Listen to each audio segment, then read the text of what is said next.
وقال رسول الله صلى الله عليه وسلم إن هذا القرآن حبل الله والشفاء النافع والنور المبين وعقد لمن تمسك به ونجاة لمن تبعه أو كما قال عليه الصلاة والسلام.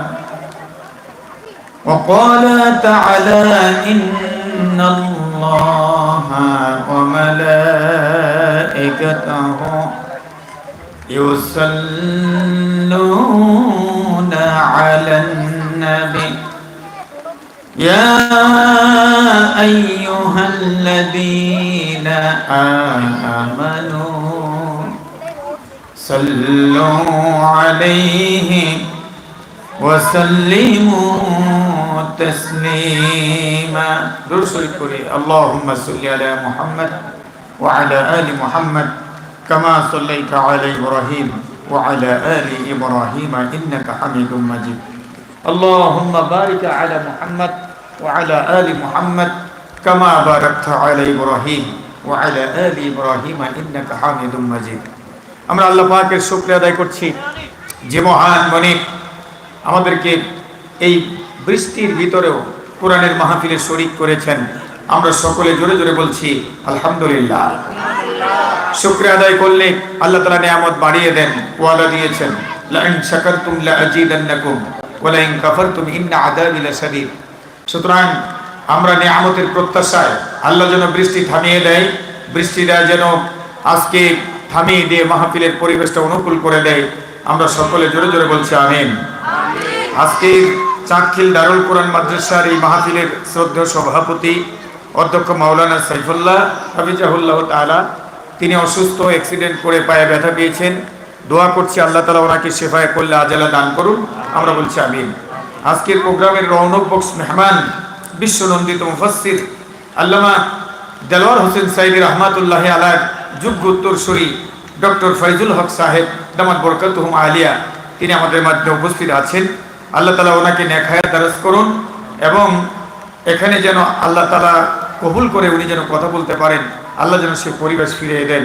আমরা সকলে বলছি আমিন। আমার পূর্বে অনেকে কথা বলেছেন, মাওলানা আক্তার হোসেন সাহেব, মহিউদ্দিন হাসান সাহেব, আরও অনেকে কথা বলেছেন। আল্লাহ তাআলা সকলের কথাগুলোর উপর আমল করার তৌফিক দিন। আমরা বলছি আমিন। আমার ডানে বামে অনেক উলামায়ে কেরাম বসা আছেন। আমার ভাই মাওলানা রহমাতুল্লাহ সাহেব আছেন।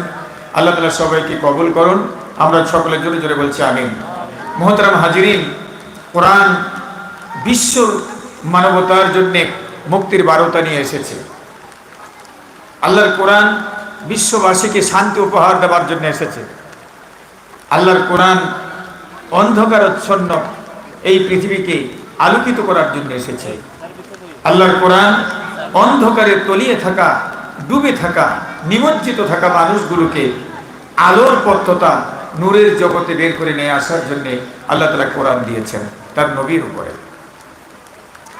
এজন্য আল্লাহ রাব্বুল আলামিন বলছেন, কিতাবুন আনজালনাহু ইলাইকা লিতুখরিজান নাস মিনাজ যুলুমাতি ইলান নূর। হে রাসূল, এই কিতাব আমি আপনার উপরে এজন্য নাজিল করেছি যাতে করে এর মাধ্যমে আপনি অন্ধকারে তলিয়ে থাকা মানুষগুলোকে আলোর পথে তথা নূরের পথে বের করে নিয়ে আসতে পারে। আবার আল্লাহ বলেছেন, ওয়াতাসিমু বিহাবলিল্লাহি জামিআ ওয়া লা তাফাররাকু। তোমরা আমার এই কোরআন নামক এই রজ্জুকে সংগঠিতভাবে, জমায়েত হয়ে, ঐক্যবদ্ধভাবে, জামাতবদ্ধভাবে আঁকড়িয়ে ধরো। ওয়া লা তাফাররাকু, ক্ষুদ্র ক্ষুদ্র অংশে তোমরা বিভক্ত হইও না। আল্লাহ বলছেন ঐক্যবদ্ধভাবে কোরআনকে আঁকড়ে ধরার জন্যে। আল্লাহ তাআলা নিষেধ করেছেন ক্ষুদ্র ক্ষুদ্র অংশে বিভক্ত হওয়ার জন্য। কিন্তু আজকে দুঃখ এবং পরিতাপের বিষয়, আমরা মুসলমান জামাতবদ্ধ জীবনযাপন না করে ক্ষুদ্র ক্ষুদ্র অংশে বিভক্ত হয়ে গেছে। নবী করিম সাল্লাল্লাহু আলাইহি ওয়াসাল্লাম বলেছেন, মান ফারাকাল জামাআতা শিবরিন ফাকাদ খালাআ রিবকাতাল ইসলামি মিন উনুকিহি। যে ব্যক্তি এক বিঘত পরিমাণ জামাত থেকে বের হয়ে দূরে সরে গেল, সে যেন তার গলা থেকে